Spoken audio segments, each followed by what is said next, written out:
إن الحمد لله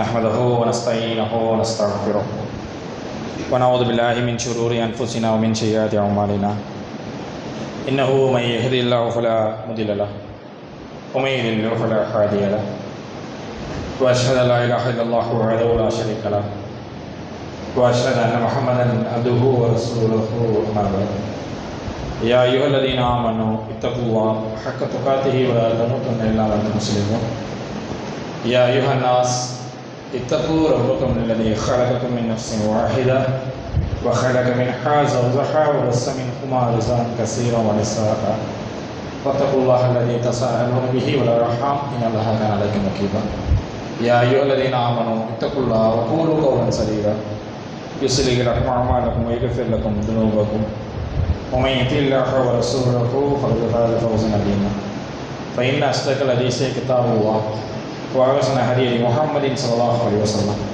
وشر الأمور محدثاتها وكل محدثة بدعة وكل بدعة ضلالة وكل ضلالة في النار.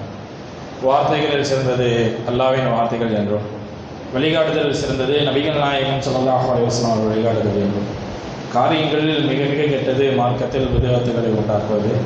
ஒவ்வொரு விதத்தான காரியம் வழிகேடு, ஒவ்வொரு வழிகளும் உங்களை நரகத்திற்கு தான் கொண்டு போய் சேர்க்கும் என்பதனை நபிகள் நாயகம் ஸல்லல்லாஹு அலைஹி வஸல்லம் அவர்கள் தங்களுடைய ஒவ்வொரு சொற்பொழிவிலும் இந்த மனித சமுதாயத்துக்கு எச்சரித்ததை நானும் இங்கே நினைவு கூர்ந்தவனாக இன்றைய ஜும்மா உரையை ஆரம்பிக்கின்றேன்.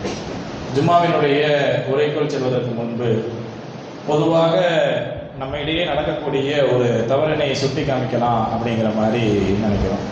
அது என்னன்னு கேட்டோம்னா, ஜும்மா உரை இல்லாமல் எந்த உரையாக இருந்தாலுமே இன்றைய காலகட்டத்தில் அந்த உரையினுடைய துவக்கத்தில் தான் நாம் முடிச்சிருக்கிறோம். உரையினுடைய நடுப்பகுதி அடையிறப்பெல்லாம் நம்ம நல்லா தூங்குறோம். வாஹிதுவானா அல்ஹம்துலில்லாஹி ரப்பில் ஆலமீன் சொல்கிறப்ப டக்குன்னு முடிக்கிறோம். இது மாதிரியான சூழல் நம்மக்கிட்ட ரொம்பவே நிலவுது. ஆனால் உரையை ஆரம்பிக்கிறப்ப என்ன தலைவர் சொன்னா இல்லை, ஆமாம் சொன்ன மாதிரி எனக்கு தெரியுது அப்படின்னு சொல்லி மேனேஜ் பண்ணக்கூடிய சூழல் தான் இருக்குது.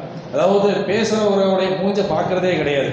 கொஞ்சம் நேரத்தில் தலை பார்த்தோம்னா அப்படியே ஸ்லாண்டாகி கீழே குனிஞ்சோடனே இந்த வாரத்தினுடைய உரை என்ன நமக்கு பயனளிச்சதுன்னு பார்த்தோம்னா, எந்த கருத்துக்களுமே உள்ளே போகாமல் ஒரு ஜும்மா தொழுகை எப்படி கடப்போமோ அதே மாதிரியே ஜும்மாவை நம்ம பல வாரங்களாக கடக்கும்.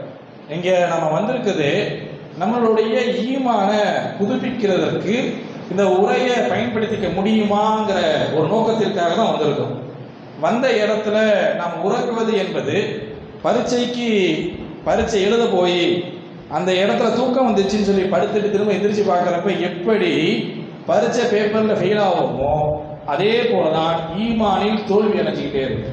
எந்த செய்தியும் உள்ளே போகாமல் என்னுடைய போன வாரம் இப்படி தான் இருந்துச்சு, இந்த வாரம் இது இப்படி தான் இருக்க போகுது இப்படிங்கிற மாதிரியே நம்மளுடைய சராசரி வாழ்க்கை தொடருமே தவிர நம்மகிட்ட கூடிய பிரச்சனைகள் இருக்குல்ல, அது எதுவுமே சரி செய்யப்படாத நிலை ஏற்படும் என்பதனால் இங்கே நம்ம மட்டும் இருக்கிறதோடு சேர்த்து அந்த உள்ள ஒன்று வெளில போதில்ல, அதை அப்படி பிடிச்சி இங்கே கெட்டி போட்டு இங்கே உட்கார வச்சாதான் உரை நமக்கு பயனளிக்கும் என்பதனை முதல் செய்தியாக பதிய வைத்துவிட்டு இன்றைய உரைக்குள்ள நம்ம போகிறோம்.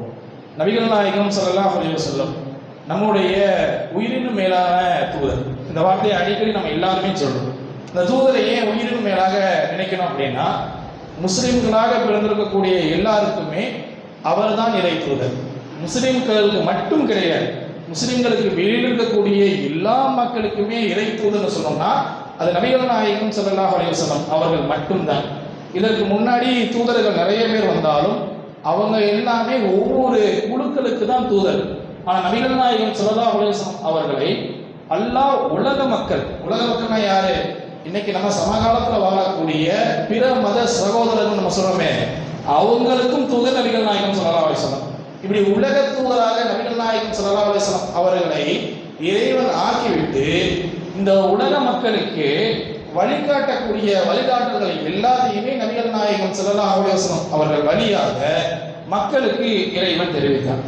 இதை கூட விடாத அளவில் இந்த இதன்னு சொல்றோம்ல, அதுக்கு மதிப்பு கிடையாதுல்ல, அப்படி மதிப்பு கிடையாத விஷயங்களை கூட நபிகள் நாயகம் ஸல்லல்லாஹு அலைஹி வஸல்லம் அவர்கள் வழியாக இறைவன் மக்களுக்கு எடுத்து சொன்னார். குறிப்பா அதுலேயும் பார்த்தோம்னா பண்பு ரீதியான ஒரு மனிதர்கிட்ட இந்த மாதிரி பண்புகள்லாம் இருக்கணும், இந்த மாதிரி பண்புகள்லாம் இருக்கக்கூடாதுன்னு சொல்லி பிற மார்க்கங்கள் சொல்லாத இந்த நிலையில இஸ்லாமிய மார்க்கத்தில் நபிகள் நாயகம் ஸல்லல்லாஹு அலைஹி வஸல்லம் அவங்க வழியாக ஏராளமான விஷயத்தை சொன்னாங்க. நபிகள் நாயகத்தை மக்காவில் வாழ்ந்த மக்கள் இருக்காங்கள, ரசூலுல்லாஹ் இருந்த காலத்தில் நீங்கள் தப்பான கொள்கை உடையவராக இருக்கிறீங்க, நீங்கள் செய்தான்கிட்ட போய் செய்தி கேட்டு எங்களுக்கு சொல்லிட்டு இருக்கீங்க இப்படின்னு சொல்லி நிறைய அவதூறுகளை ரசூலுல்லாஹ் மேலே சொன்னாங்க. அந்த நேரத்தில் கூட இறைவன் என்ன பண்ணுறான் அப்படின்னு கேட்டோம்னா நிறைய விஷயங்களை சொல்கிறான். நபிகள் நாயகத்தை பார்த்து சொல்லுகின்றான், ஃபபிமா ரஹ்மத்தன் மினல்லாஹி லின்த லஹும், முஹம்மதே அல்லாஹ்வுடைய அருளால் நீங்கள் என்ன மாதிரி நபராக இருக்கீங்கன்னா மிக நளினமாக நடக்கக்கூடிய நபராக இருக்கீங்க. உங்களுக்கு சுயமாக நளினமாக நடக்கிறதுலாம் கிடையாது, நான் அருள் செஞ்சதுனால நீங்கள் நளினமாக நடக்கிறீங்க.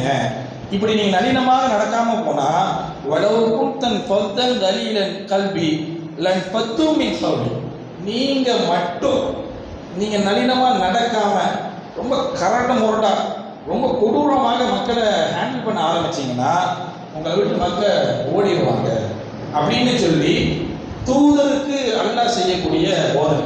நீங்கள் எதில் இருக்கிறீங்க, நளினமான மனிதராக இருக்கிறீங்க. இன்னொரு கட்டம் மேலே போய் சொல்றான், நபியே நீங்கள் நற்குணத்தில் இருக்கின்றீர்கள். அல்லாஹ் ரசூலாவை பார்த்து உலக மக்களுக்கு அனுப்பினப்ப நீங்கள் என்கிட்ட நேரடியாக அவர்களுடைய வகியை வாங்கிட்டு இருக்கீங்கன்னு அல்லாஹ் சொல்லலை. நீங்கள் நல்ல குணத்தில் இருக்கிறீங்க, நற்குணத்தில் இருக்கிறீங்க, நீங்கள் இந்த குணத்தால் தான் உங்களை மக்கள் எல்லாம் பார்த்து என்ன பண்ண போகிறாங்க, வர போகிறாங்க அப்படிங்கிற அளவிற்கு படைத்த ரப்பு பண்பை தான் முன்னிறுத்தி பேசுகிறானே தவிர வேறு எந்த ஒரு செயலையுமே கொள்கைக்கு உதாரணமாக சொல்லலை. கொள்கை அப்படிங்கிற வார்த்தை என்னது, இஸ்லாத்தை நம்ம எதை ஏற்றுக்கிட்டு இருக்கோமோ அந்த இஸ்லாத்திற்கு அடையாளமே என்னன்னு கேட்டோம்னா அந்த பண்பு தான். இப்படி நபிகள் நாயகத்தை பற்றி சொல்லக்கூடிய நேரத்தில் இந்த பண்புகள் எல்லாம் சரிவாக இருக்கணும்னு சொல்லி மனித குலத்திற்கு எச்சரிக்கை விடுது. ஆனால் பெரும்பாலும் நம்ம நிறைய காலம் கிட்டத்தட்ட நம்ம ஒரு 10 வருஷத்துக்கு முன்னாடி 10 வருஷத்துக்கு இப்போ இல்லை அடுத்த 10 வருஷம் கழிச்சு இப்படின்னு சொல்லி ஒரு 3 வகையாக பிரிச்சுக்கிட்டாலும் நம்ம நிறைய அஜெண்டா வச்சிருக்கோம். அதில் முதல் அஜெண்டா என்ன, என்கிட்ட கூட இந்த கெட்ட பழக்கம் போகணும்னு சொல்லி 10 வருஷம் முன்னாடி முடிவு எடுத்துருக்கோம். என்கிட்ட இந்த நல்ல பழக்கம் வரணும் அப்படின்னு சொல்லி 10 வருஷம் முன்னாடி எனக்கு முடிவு எடுத்துருக்கோம். இன்றைக்கு வரைக்கும் அது வந்திருக்குதா அப்படின்னு கேட்டோம்னா அது ஒரு காணல் நீர் மாதிரி இது வந்துக்கிட்டே இருக்குது. அந்த பழக்கத்தெல்லாம் நான் உண்டாக்கிக்க போகிறேன், இதெல்லாம் நான் செஞ்சுக்க போகிறேன் இப்படின்னு சொல்லி நம்மை நாம ஏமாற்றக்கூடிய நிலை தான் நம்மகிட்ட இருக்கே தவிர இந்த பிரச்சனையை நம்ம சரி செய்யணும் அப்படின்னா நம்மகிட்ட இருக்கக்கூடிய கெட்ட பண்புகளை வெளியாக்குனாலே அந்த பண்புகள் எதையெல்லாம் நீங்கள் முயற்சி பண்ணணும்னு ஆசைப்படுறீங்களோ அது எல்லாம் அவங்க உள்ள வரும். பொதுவாக தீய பண்புகள் அப்படின்னா எல்லாமே தீய பண்பு தான். பிறரை குறை சொல்வது தீய பண்பு, அவதூறு சொல்வது தீய பண்பு, அடிப்பது தீய பண்பு இப்படின்னு சொல்லி தீய பண்பை நாம சொல்லி மக்களுக்கு தெரிய வேண்டிய விஷயம் கிடையாது. ஒருத்தருக்கு இடைச்சல் தர மாதிரியே செஞ்சாலும் அதுவும் தீய பண்பு. இப்படி தீய பண்புகள் ஏராளமாக இருக்கலாம், இது பறந்து விரிந்து நிறைய வகைகளாக இருக்கலாம். ஆனால் சில பண்புகளை ஆணி வேறாக சொல்லுவாங்க. இவன்ட்ட இது இருந்தனாலதான் இது வருது, இது எல்லாம் மறைஞ்சி இருக்குது அதனால இதெல்லாம் வருது அப்படின்னு சொல்லி சொல்லுவாங்க தெரியுமா. இது எப்படி சொல்றது அப்படின்னா ஒரு மனிதர்கிட்ட இயல்பிலே அந்த குணம் அப்பப்ப வெளிப்பட்டுச்சுன்னா அவர்கிட்ட ஆழமா உள்ளது மறைஞ்சிக்கிட்டு இருக்கு, அதனாலதான் அது அப்பப்ப வெளிப்படுதுன்னு சொல்லி பெரியவர்கள் சொல்றது நீங்க எல்லாம் உணர்ந்திருப்பீங்க. இது மாதிரிதான் பண்புகள் நம்மள்கிட்ட எது எப்பெல்லாம் கெட்டதாக வெளிப்படுதோ அது ஆழமாக உள்ள மறைந்திருக்குது. அதுக்கு மருந்து கொடுத்து அதை வெளியாகவில்லை என்றால் மற்ற பண்பை எல்லாம் அது என்ன பண்ணிடும் அப்படின்னா நாசமாகும். நீங்க நல்ல பொருட்களை வச்சிருக்கீங்க, அந்த நல்ல பொருட்களோட சேர்த்து எக்ஸ்பிரி ஆகிற மாதிரியான ஒரு பொருளை வச்சா அந்த நல்ல பொருள் என்ன ஆகும், அதுவும் சேர்த்து எக்ஸ்பிரி ஆகிறதுக்கான வாய்ப்பு எடுக்கும்ல. அதே போலதான் நமக்குள்ளார நிறைய நல்ல பண்புகள் இருக்கலாம், தொழுகலாம், முதல் சப்பை நிவர்த்தி செய்யலாம், நோன்பு வைக்கலாம், இன்னும் ஏராளமான விஷயங்கள் எல்லாத்தையுமே விடாமல் நூல் பிடிச்சது போல செய்யலாம். ஆனா இந்த நூல் பிடிச்சது போல செய்யற நேரத்துல சேர்த்து தேன் கொடுத்து வாங்கி சொல்லுவாங்க. இது பழமொழியாக சொல்லப்படுவது. எப்படி அவர் நாக்கத்தை வந்தாலே கொட்டுன்னு கொட்டின மாதிரி இருந்துச்சு வார்த்தை. ஆனா என்ன முன்சப்பட்டு சொல்லுகிறாரு, அவர்கிட்ட போயிட்டு இப்படி ஒரு பழக்கம் வரலாமா? ஏன்னா பண்புகள் எப்படி இருக்கும் அப்படின்னு கேட்டோம்னா தொழுகையோட சேர்த்தே எது இருக்கும் அப்படின்னு கேட்டோம்னா மற்றவங்க மனசை நோக்கடிக்கிறது, மற்றவங்களை புரிந்து கொள்ளாமல் நடப்பது, மற்றவர்களை ஏளனமாக பார்ப்பது, மற்றவர்களை கேவலமாக பார்ப்பது, இது எல்லாம் எது கூடவே இருக்கும். இபாதத்துக்கள் கூடவே மெர்ஜாகி இருக்கக்கூடிய அளவிற்கு இந்த மாதிரியான விஷயங்கள் சில விஷயங்கள் இருக்கிறது. அதுல குறிப்பா சொல்லணும் அப்படின்னா இந்த பிரச்சனைகளுக்கெல்லாம் மரத்தினுடைய வேறு போல இருக்கிற ஒரு பிரச்சனை தான் என்ன கேட்டோம்னா, நாம எல்லாம் சின்னதாக நினைக்கக்கூடிய ஒரு பிரச்சனை.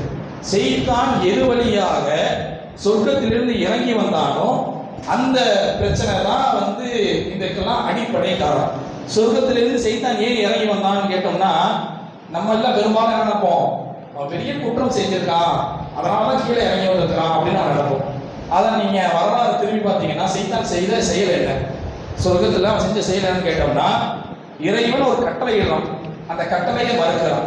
மறுக்கிறதுக்கான காரணம் என்னவென்று கேட்டால், அவன் சொல்லக்கூடிய காரணம், நீ மனிதனுக்கு சஜிதா செய்ய சொல்கிறாய், நான் கலக்கத்தனி மின்னார், நான் நெருப்பால் படைக்கப்பட்டு என்னுடைய படைப்பு இருக்குல்ல, என்னுடைய பில்டே என்னன்னா ஃபயர், என்னை நெருப்பால படைச்சிட்டு களிமண்ணால் உருவாக்கப்பட்ட ஒருவருக்கு கட்டுப்பட சொல்வது என்னால் எப்படி முடியும் அப்படின்னு சொல்லி தன்னுடைய படைப்பு இருக்குல்ல, அதை படைச்சவன் சொல்றாங்கிற நோக்கத்தை பார்க்காம அவன் அடிச்ச விஷயம் கேட்டோம்னா, எனக்கு தகுதி கூட, என்னுடைய தகுதிக்கெல்லாம் நான் அவரிடம் சென்றுதான் பேச முடியாது இப்படிங்கிற ஒரே ஒத்த சொல்லால் தான் அவன் என்ன பண்றான் அப்படின்னா கீழே வரான். இந்த கீழே இந்த சம்பவத்தை நாம எப்படி பார்க்கறோம் அப்படின்னா சின்ன பிரச்சனையா பார்க்கறோம். ஆனால் இதனுடைய இந்த பிரச்சனையோட முழு வடிவத்தை நீங்க பாத்தீங்க அப்படின்னா சமுதாயத்துல பெரிய தாக்கம் செல்லுது. அதுலயும் பெருமைன்னு சொல்லி ஒத்த வார்த்தையை பத்தி நம்ம இங்க பேச போறது இல்லை. பெருமை சம்பந்தமாக நாம் சொல்லி தெரிய வேண்டிய கிடையாது. ஏனென்றால் இங்கு கீழே இருக்கக்கூடிய அனைவருக்குமே அணு அளவு பெருமை இருந்தாலும் சொர்க்கத்தில் நுழைய மாட்டாருங்கிற அரபி வாசகம் கொண்டு மனப்பாடம். அணு அளவு, அணுனா என்ன, ரொம்ப ரொம்ப ரொம்ப ரொம்ப ரொம்ப சின்ன அளவு பெருமை இருந்தாலும் சொர்க்கத்தில் நுழைய மாட்டாங்க. இது எல்லாருக்குமே நம்ம மனப்பாடத்திலிருந்து அகற்ற முடியாத ஒரு ஹதீஸ். ஆனால் இதை பற்றி பேச முடியுமான்னு கேட்டால் இதை பற்றி இல்லை. இதனுடைய உட்பிரிவான அதிலையும் குறிப்பாக சொல்ல வேண்டும் என்றால், இந்த பிரச்சனைக்கு பெயர் கூட வைக்க முடியாது. இது ஒரு உணர்வு சார்ந்த பிரச்சனை. பெருமையை இரண்டு விதமாக பிரிக்கலாம். ஒரு பெருமை உயர்வின் காரணமாக வரும், அதாவது சொத்து நிறைய இருக்கு, படிப்பு நிறைய இருக்கு, அழகு நிறைய இருக்குது, திறமை நிறைய இருக்குது, இதெல்லாம் நிறைய இருக்கிறதுனால ஒரு உயர்வின் காரணமாக பெருமை வரும். இன்னொரு வகையான பெருமை, அது என்ன வகையான பெருமைனா, பணிவு இருக்குல்ல, அந்த பணிவின் காரணமாக பெருமை வரும். எப்படி பணிவின் காரணமாக எப்படி பெருமை வரும்னா, நான் அழகா பேசுறேங்க, நான் மக்களுடைய நளினமாக நடக்கிறேங்க அப்படின்னு சொல்லி வரும். இந்த உயர்வின் காரணமாக பெருமை வருதுல, அது ஒரு பக்கத்தில் உட்காந்தாலே வாசம் வரும். எப்படியாப்பட்ட வாசம், நாங்களாம் அந்த 1947 என்ன பண்ணிருக்கோம் தெரியுமா, 2005 நாங்கள் என்ன செஞ்சிருக்கோம் தெரியுமா, இப்படிங்கிறது பக்கத்தில் உட்காந்தாலே சென்ட் அடிச்ச ஸ்மெல் எப்படி வருமோ, அந்த உயர்வின் காரணமாக அடிக்கக்கூடிய பெருமை இருக்குல்ல, அது ரொம்ப சுலபமாக ஒரு பக்கத்தில் உட்காந்தா வரும். ஆனால் இந்த பணிவின் காரணமாக பெருமை வருதுல, இது வாயால சில நேரத்தில் மட்டும்தான் வரும். மீதி நேரத்துலலாம் உள்ளத்துக்குள்ளார மலை அளவுல இருக்கும். எந்த அளவுக்கு, நம்மளை பற்றி நாமளே ஒரு உயர்ந்த சிந்தனையில வச்சு நம்ம என்ன பண்ணிட்டு இருக்கோம் அப்படின்னா, மற்றவங்களை காமிக்க மாட்டோம். ஆனா சில சைகையின் மூலமாக அது வெளிப்படும். யாராவது ஏதாவது சொல்றாங்க அப்படின்னு வச்சுங்களேன், அந்த சைகையின் மூலமாக நம்மளால புரிஞ்சிக்க முடியும். எனக்கு சொல்றேன் காலம் இப்படிங்கிற மாதிரி சில செய்திகள் என்ன பண்ணும் அப்படின்னா, நம்ம எதுவுமே ரிப்ளை பண்ண மாட்டோம், எதையும் சொல்ல மாட்டோம், யாருக்கிட்டையும் எதுவுமே பண்ண மாட்டோம். ஆனா நம்ம உணர்வு என்னதுமா இருக்கும், இவர்கள் எல்லாம் நம்மள்கிட்ட பேசுவதற்கான தகுதி இழக்கின்றார்கள், இந்த தகுதி கிடையாதுன்னு சொல்லி ஒரு சுய திருப்தி இருக்குல்ல, அதாவது நம்ம மேல நாமளே என்ன பண்றோம் அப்படின்னா சுய திருப்தி. நான் வாழ்க்கையில நிறைய விஷயங்களை நான் என்ன பண்ணிட்டு இருக்கேன் அப்படின்னா நகர்த்தி நகர்த்தி நகர்த்தி அதுல எனக்கு திருப்தி, மற்றவங்களுக்கு எப்படிங்கிறது தெரியல, இப்படிங்கிற பண்பு நம்ம எல்லாருக்கிட்டையும் இருக்கு. இங்க நம்ம உட்கார்ந்துருக்கக்கூடிய யாரையுமே விதிவிலக்கு பண்ணாம நம்ம எல்லாருக்கிட்டையுமே பணிவின் காரணமாக பெருமை இருக்குல்ல, இது விகிதாச்சாரம் இல்லாம எல்லாருக்கிட்டே இருக்கு. இது என்ன பாவமா அப்படின்னு நாம கேட்டோம் அப்படின்னா, இது ஒரு பெரிய பாவம். இந்த பாவம் எந்த அளவிற்கு ஒரு மனிதனை தள்ளும் அப்படின்னா, நபிகள் நாயகம் ஸல்லல்லாஹு அலைஹி வஸல்லம் அவங்க ஒரு முன்னாடி ஒரு காலத்துல வாழ்ந்த ஒரு மனிதரை பத்தி சொல்றாங்க. அதை சொல்லக்கூடிய நேரத்தில் அதற்கு முன்பாக நபிகள் நாயகம் பொதுமக்கள்கிட்ட ஒரு அறிவிப்பு செய்யறாங்க. என்ன சொல்றாங்க அப்படின்னு கேட்டோம்னா, என் உயிர் எவன் கையில் உள்ளதோ அவன் மீன் சத்தியமாக, ரசூலுல்லாஹி ஸல்லல்லாஹு அலைஹி வஸல்லம் அல்லாஹ்வின் சத்தியம் செய்ய சொல்றாங்க, நீங்க பாவம் செய்யாமல் இருப்பதை பற்றி நான் பயப்படல. அப்படியே ஒரு மாற்றமான பேச்சா இருக்குல்ல, நீங்க பாவம் பண்ணாம இருக்கீங்களே அப்படி செய்யறதை வச்சு நான் பயப்படாம இல்லை, மாறாக நான் ஒரு விஷயத்தை பயங்கரமாக அஞ்சுகின்றேன். நீங்கள் பாவம் செய்யாமல் இருந்து பாவ மன்னிப்பை கைவிடுறீங்கள, நானும் தப்பு பண்ணவே இல்லை, பாவ மன்னிப்பு கேட்கறதுலாம் நான் இல்லை, இப்படின்னு சொல்லக்கூடிய நிலையை நீங்கள் அடைந்தால் உங்களை இறைவன் அழிப்பான். அழித்து விட்டு வேறு ஒரு சமுதாயத்தை கொண்டு வருவான். அவர்கள் தீமை செய்வார்கள், பாவம் செய்வார்கள், பின்பு அல்லாஹ்விடம் பாவ மன்னிப்பு கோருவார்கள். இந்த செய்தியினுடைய செய்தி ஆழமாக இருந்தாலும் நான் பாவம் செய்யலைங்க. இப்பயுமே நம்ம நினைச்சு பாருங்க, நாம் செஞ்ச பாவங்களை பட்டியல் போடுங்கன்னு சொன்னா என்ன பாவம் செஞ்சிருக்கோம், மிஞ்சி மிஞ்சி போனா ஒரு பாட்டு கேட்டிருப்பேன், சினிமா பார்த்துருப்பேன், இதை தாண்டி என்கிட்ட என்ன பாவம் இருக்க போகுது. இப்படிதான் நம்ம எல்லாருடைய நினைப்புமே இருக்கு. நம்ம செய்யற பாவங்களாக நம்ம பார்க்கறது என்ன, இது மட்டும்தான் நம்ம நினைப்போம். நம்முடைய பாவம் நம் கண்ணுக்கு தெரியாமல் மாற்றக்கூடியதுதான் இந்த சுய திருப்தி. அதாவது நம்ம எல்லா வகையிலையும் சரியா இருக்கிற, நான் எல்லாமே என்கிட்ட எல்லாமே பர்ஃபெக்டா இருக்கு, இது எல்லாம் வாயில வந்துருச்சுன்னா அது பெருமையோட கேட்டகரியில போய் சேர்ந்துடும்.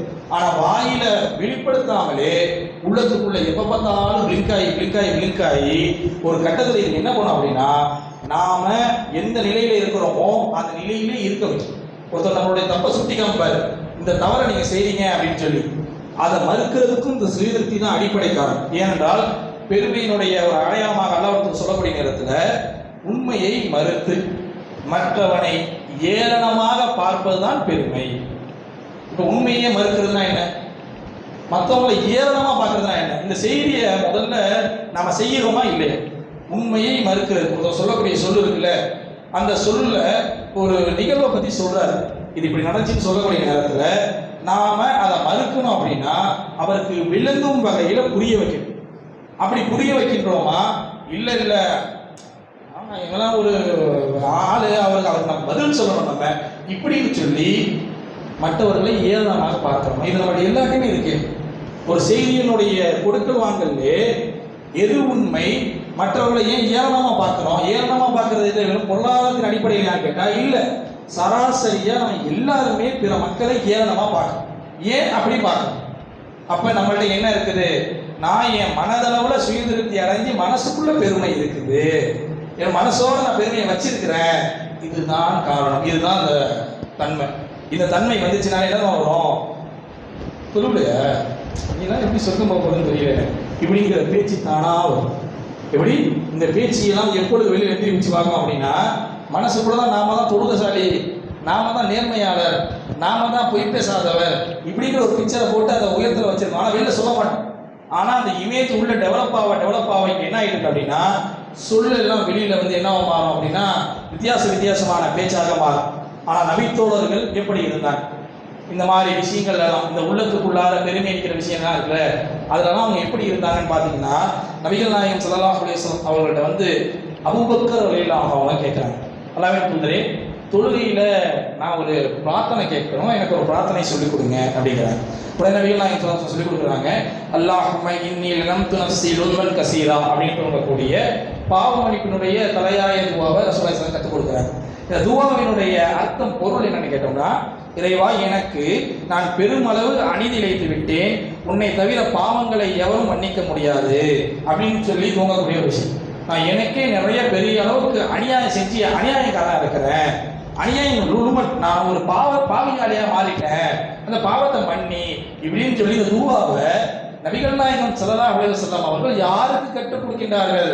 நாம் எல்லாம் சொல்லக்கூடிய தலை சிறந்த நபித்தோரான அபூபக்கர் ரலியல்லாஹு அன்ஹு அவருக்கு.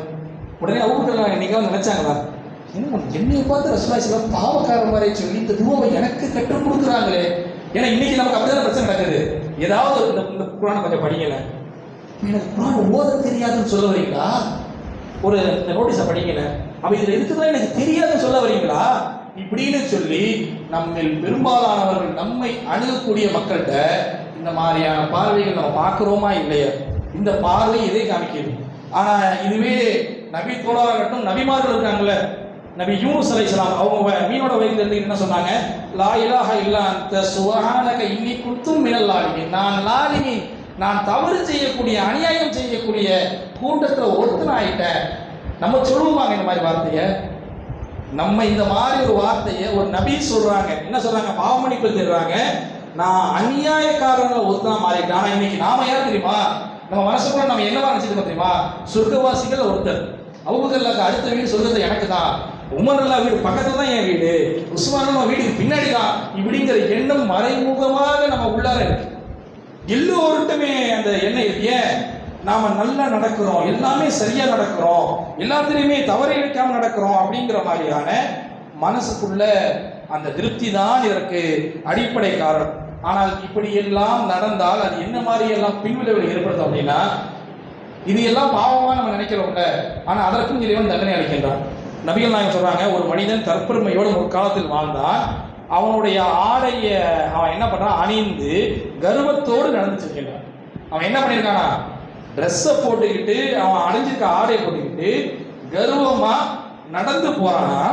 நடந்து போகக்கூடிய அந்த மனிதனை இறைவன் என்ன செய்யறானா, பூமிக்குள்ள புதைய செய்துவிட்டு மறுமை நாள் நிகழும் வரை பூமிக்குள் குலுங்கியபடியே அழிந்து சென்று கொண்டே இருக்கின்றார். இது என்ன பாவம்? இது என்ன பாவம்? இப்ப நம்ம சிந்திக்க வேண்டிய செய்தி இதுதான். இது இந்த மனிதர் என்ன மாதிரியான பாவத்தை செய்தார்? இவர் ஏன் பூமிக்குள்ள புதைஞ்சு போகணும்? அப்ப எவ்வளவு பெரிய பாவத்தை நாம கண்டுகொள்ளாம இருக்கிறோம். எது? கர்ப்பம், திமிரு, பெருமை, சுயதிருப்தி, இது எல்லாம் இன்னைக்கு சிற்பி விதத்துல மட்டும் இல்லைங்க அப்படின்னு நம்ம நம்புறோம். அதே ஒரு பகுதி, அதை விட்டுருங்க. அது ஆனால் இப்ப சொன்னோம்ல, இவர் பூமிக்குள்ள புதைஞ்சு போறதுக்கான காரணம் என்ன? ஆடையை போட்டு கர்வத்தோட நடக்கிறார். இன்னைக்கு இது நம்மகிட்ட இருக்கா இல்லையா? புது ட்ரெஸ் போட்டுட்டா அப்படி நெஞ்ச நிமித்திட்டு போட்டோம், அவன் என்ன ட்ரெஸ் பண்றான், ட்ரெஸ் அப்பா. ஆனா இதே மாதிரி ஒரு சம்பவம் நடந்துச்சு. அவங்க கேட்குறாங்க, அல்லாஹ்வுடைய தூதரே, இந்த செய்தியை படித்தவங்க கேட்குறாங்க, என்னோட ஆடை அழகாக இருக்கும், நான் போட்டுக்கிறேனே, அது எதில் சேரும் அல்லாஹ்வுடைய தூதரேன்னு கேட்குறாங்க. அல்லாஹ் அழகாக விரும்புகிறோம், நீங்கள் என்ன கிடையாது, பெருமையாளர் கிடையாது. அபூபக்கர் ரலியல்லாஹு நோக்கி அல்லாஹ் சொல்கிறாங்க, நீங்கள் பெருமை அடிக்கிற நபர் கிடையாது அபூபக்கரே, நீங்கள் அப்படி பயப்படாது. அபூபக்கர் அவங்களுக்கு பயம் வருது. இந்த செய்தியை படித்தவங்க, நான் அதற்கு உரியவனான்னு சொல்லி தான் ரசூலுல்லாஹ் நினைக்கிறாங்க. அல்லாஹ்வின் தூதரே, நானும் ட்ரெஸ்ஸை போட்டோம், எனக்கு அப்படி ஒரு அது மாதிரியான ஒரு உணர்வு வந்துச்சு. அந்த உணர்வு நான் உங்கள்கிட்ட சொல்றேன். இன்னைக்கு நாம சொல்லுவோமா? இந்த உணர்வை வெளிப்படுத்தி சொல்லுவோமா? இதுதான் நம்மகிட்ட பாவம் இருக்கா இல்லையாங்கிறத ஒவ்வொரு தினமும் சுய பரிசோதனை செய்த நபிமார்கள். இன்றைக்கு நம்மளுடைய பாவங்களை இப்படி சுய பரிசோதனை செய்யறோமா? நம்ம உட்காந்து பேசுறோம்ல, வட்டமிட்டு சபையா உட்கார்ந்து இருக்கிறோம். நபித்தோட காலத்துல அவங்க உட்காந்து பேசுறப்ப தாங்க செஞ்ச தப்ப வந்து என்ன பண்ணுவாங்க, பேசி சிரிப்பாங்க. எவ்வளவு அறியாமையில் இருக்கும், எவ்வளவு பாவம் செஞ்சிருக்கிறோம், எவ்வளவு கேவலமான விஷயங்களை எல்லாம் செஞ்சிருக்கோம்னு சொல்லி அவங்க கடந்த காலத்துல செஞ்ச தப்ப நினைச்சு பேசுவாங்க. இன்னைக்கு நாம உட்காந்து பேசினா உலக செய்திகளை தவிர்த்து அப்படின்னா என்ன சொல்லுவாங்க அப்படின்னா, வேர்ல்டு நியூஸ் மட்டும் தான் ஓடும், அந்த சேனல் மட்டும்தான் எடுக்கும், சபைக்குள்ளாது. எந்த சேனல் எடுக்காது அப்படின்னு கேட்டோம்னா, இஸ்திக்ஃபார், பாவ மன்னிப்பு, நாம் செய்யக்கூடிய தவறு, நாம் இஸ்லாம் சம்பந்தமாக பேசக்கூடிய நிகழ்வுகள், இதையெல்லாம் நம்மளுடைய வாழ்க்கையில் ஏற்படுதான்னு கேட்டோம்னா அது எதுவுமே ஏற்பட மாட்டேங்குது. இதற்கு காரணம், நான்லாம் இஸ்லாத்தை முழுமையாக படிச்சுட்டேன், இஸ்லாத்தினுடைய அந்த விஷயத்துலலாம் சுய திருப்தியோடு இருக்கிறேன் இப்படிங்கிற தன்மை தான் அடிப்படையில் காரணமாக இருக்குது. இது எல்லாத்தையும் முற்றிலும் இப்லீஸ் எதன் வழியாக கெடுக்கப்பட்டானோ அதை மறந்தவர்களாக நாம் இருக்கிறோம். அந்த மறந்திருக்கக்கூடிய நிலையில் இருந்து மாற வேண்டும் என்றால், நம்மை விட அதிகமாக அறிந்த மக்கள் இருக்காங்களே, முதல்ல எப்பயுமே நம்புங்க, நாம தான் அறிந்தில் அதிகமானவங்கன்னு சொல்லி என்னைக்கும் எண்ணம் யாருக்கும் வர வேண்டும். நமக்கு ஆசிரியர்கள் எப்பயுமே இருந்துகிட்டே இருப்பாங்க. அந்த மாதிரியான நபர்கள் நம்ம பக்கத்துல இருக்கணுங்கிற மாதிரியான ஒரு சூழலை உருவாக்குறோம். அப்பதான் அவங்க என்ன பண்ணுவாங்க, நீங்க செய்யறது தவறு. பெரும்பாலானவர்கள் தவறை சுட்டி காட்டக்கூடியவர்கள் பக்கத்துல இருக்கக்கூடாதுன்னு நம்ம நினைச்சுக்கணும். அவன் அடிக்கடி நம்ம பத்தி குறை சொல்லிட்டே இருக்காங்க, இவனை முதல்ல ஸ்கிப் பண்ணு, இவனை பக்கத்துல வரக்கூடாது. இந்த மாதிரி ஆட்கள் உருவாவது எதற்கு அப்படின்னு கேட்டோம்னா, அல்லாஹ் நாம் செய்யக்கூடிய தவறை சுட்டி காமித்து நமக்கு பெருமை வராமல் மனசுக்குள்ள சுயதிருப்தி அடையாமல் இருக்கக்கூடிய ஒரு நிலையை உருவாக்குவதற்காக தான் இறைவன் என்ன செய்யறான்னு கேட்டோம்னா இந்த மாதிரியான ஒரு சூழல்களை ஏற்படுத்துகின்றான். எனவே இது மாதிரியான விஷயங்களை எல்லாம் நமது வாழ்க்கையில் கடைபிடிக்கக்கூடிய நன்மக்களாக நம் அனைவரையும் மாற்றிட வேண்டும் என்று கூறி என்னுடைய அல்ஹம்துலில்லாஹ். கண்ணியத்துக்குரிய எல்லாம் இல்லை எல்லாம் கிடையாது. இறைவன் வெறுக்கக்கூடிய 3 நபர்கள். அந்த வெறுக்கக்கூடிய 3 நபர்களில் ஒருவர் யாருன்னு பார்த்தோம்னா, பெருமை அளிக்கக்கூடிய ஏழைன்னு சொல்லி நபிகள் நாயகம் ஸல்லல்லாஹு சொன்னாங்க. ஆனால் ஒரு ஏழையாக இருக்கக்கூடிய நேரத்தில் ஒரு பெருமை அடிக்கிறான் அப்படின்னா, ஒருத்தவன் உயர்வின் காரணமாக பெருமை அடிச்சது அது வேறு. ஒருத்தவன் ஏழையா இருந்துக்கிட்டு கூட பெருமை அடிக்கிறான் தெரியுமா, அவனை அல்லாஹ் வெறுக்கிறான்னு சொல்லி நபிகள் நாயகம் ஸல்லல்லாஹு சொல்றாங்க. இதை சொல்லி நபிகள் நாயகம் ஒரு முறை ஒரு நிகழ்வு நடக்குது. நபிகள் நாயகத்தினுடைய ஒட்டகம் பந்தயத்தில் என்ன பண்ணப்படுது, ஓடுது. இன்னொரு காட்டு அரபியினுடைய ஒட்டகம் சேர்ந்து ஓடுது. நபிகள் நாயகத்தினுடைய ஒட்டகத்தின் பெயர் அல்பா. அல்பா என்ன பண்ணுது அப்படின்னா போட்டியில தோத்த உடனே அன்றைக்கு நபிகள் நாயகத்துக்கு இருக்கக்கூடிய அந்த அதிகாரத்துல ரசூலுல்லாஹ் எதை சொன்னாலுமே நீங்க மக்கள் நம்புவாங்க. இன்னொன்று இன்னைக்கும் அந்த செய்தி நம்ம எப்படி பார்ப்போம் அப்படின்னு கேட்டோம்னா, நபிகள் நாயகம் சொன்ன செய்தியாகவே பார்ப்போம். ஆனால் நபிகள் நாயகத்தினுடைய உள்ளத்தில் அந்த சுயதிருப்தி இல்லாத அல்லாஹ்வினுடைய அடிமையாக வாழ்ந்ததன் காரணமாக அவங்க சொன்ன வார்த்தை என்ன தெரியுமா, உலகில் எந்த ஒரு பொருள் உயர்ந்தாலும் அந்த பொருள் எதுவாக இருந்தாலும் ஒரு நாள் அல்லாஹ் அதை கீழே கொண்டு வந்தே தீர்மான். இது அல்லாஹ்வுடைய விதி.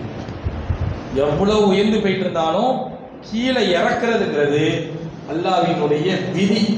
இந்த விதியின் பிரகாரம் தான் அந்த ஒட்டகம் தோக்குது.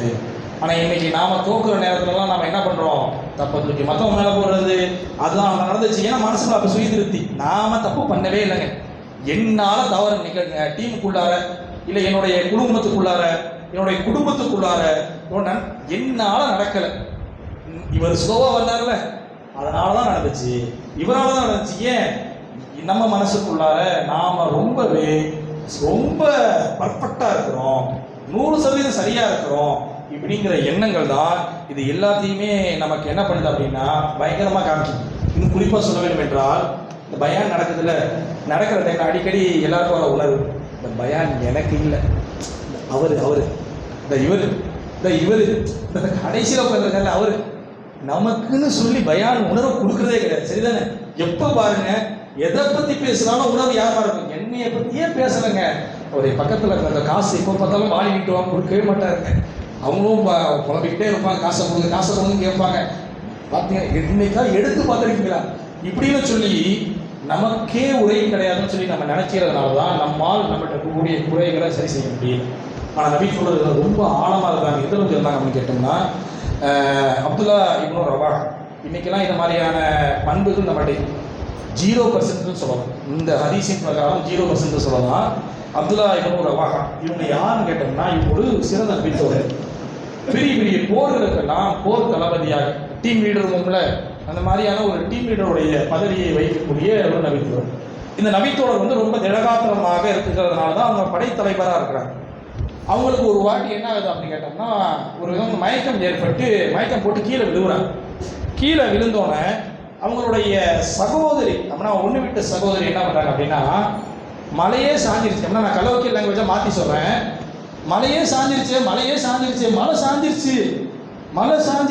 இப்படின்னு சொல்லி ஒரு புலம்புனா எப்படி இருக்கும் அப்படின்னா, அவருக்கு வீட்டு கொடுத்து பேசுகிற மாதிரியான ஒரு வார்த்தையை இந்த பெண்மணி என்ன பண்ணுறாங்க சொல்கிறாங்க.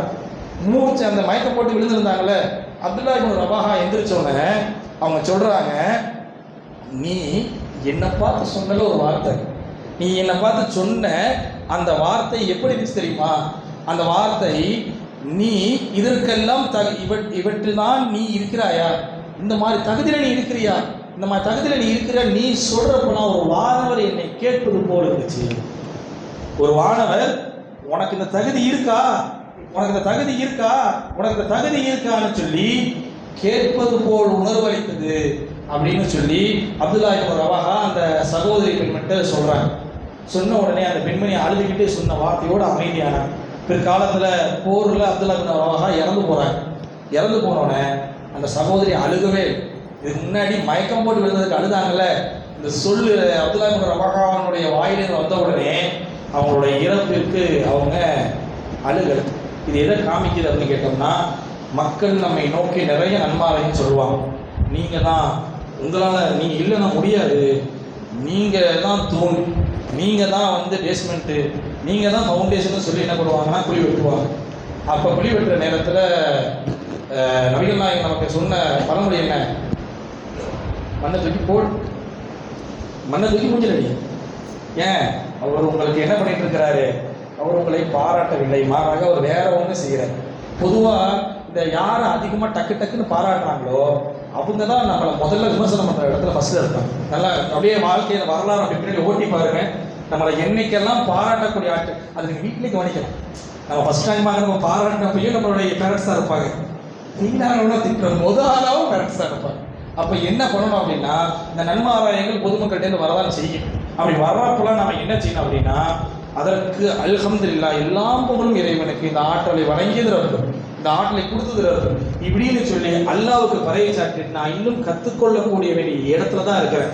வயசு முக்கியமே இல்லைங்க, ஏஜுங்கிறது ஒரு விஷயமே இல்லை, எக்ஸ்பீரியன்ஸுங்கிறது ஒரு விஷயமே இல்லை. மாறாக அல்லாஹ் செய்கிற அருள் இருக்குல்ல, அறிவை திறக்கக்கூடிய அருள் இருக்குல்ல, அந்த அருள் ஒரு மனிதன்கிட்ட வந்தா எல்லாத்தையுமே யதார்த்தமா பார்க்க ஆரம்பிப்பான். வாழ்க்கையில கஷ்டம் நடக்காது, அவனுக்கு நஷ்டம் நடக்காது, எல்லாத்தையும் தெரிந்து புரிந்து நடக்கும். எவன்கிட்டையுமே எந்த பிரச்சனையுமே வராது. அவனுக்கு இந்த பிரச்சனை இதான் நடக்குது. ஈவன் அவன்கிட்ட கெட்ட பண்புகள் 1000 இருக்கலாம். எது? அவன் கோபம், டக்குன்னு கோபம் வரும், அவனுக்கு ஆத்திரங்கள் வரலாம், அவனுக்கு அவசரம் வரலாம். உடனே அந்த அருள் என்ன பண்ணும் அப்படின்னா, நீ தப்பு பண்ற, நீ செய்யறது சரி கிடையாது, உடனடியாக மன்னிப்பு கேளு, உடனடியாக செய், மற்றவன் சொல்ல தேவையில்லை. அந்த மனிதனே தானாக தன்னை தீர்த்து கொள்ளக்கூடிய பண்பு உள்ளிருந்து பேசும். எப்படி ஆன்டிஜன் பாங்கல்ல, உடம்புக்குள்ள ஒரு நோய் உள்ள வந்துச்சுன்னா உடம்புக்குள்ள இருந்தே மருந்து ரெடி ஆகுதுன்னு சொல்ற மாதிரி, நமக்குள்ள கூடிய கெட்ட பண்பை துரத்துவதற்கான ஆயுதம் நமக்குள்ளே தான் இருக்குது. முதல்ல அசுத்தமான அந்த சுயதிருப்தியை வெளியேறிவிட்டு நம்மை சரி செய்யக்கூடிய மனநிலையை நாம் உருவாக்கக்கூடிய மனிதர்களாக நம் அனைவரும் மாற வேண்டும் என்று கூறி என்னுடைய இந்த ஜும்மாவை நிறைவு செய்கின்றேன். வாஹ் அல்ஹம்துலில்லாஹி ரப்பில் ஆலமீன். அஸ்ஸலாமு அலைக்கும் வரஹ்மத்துல்லாஹி.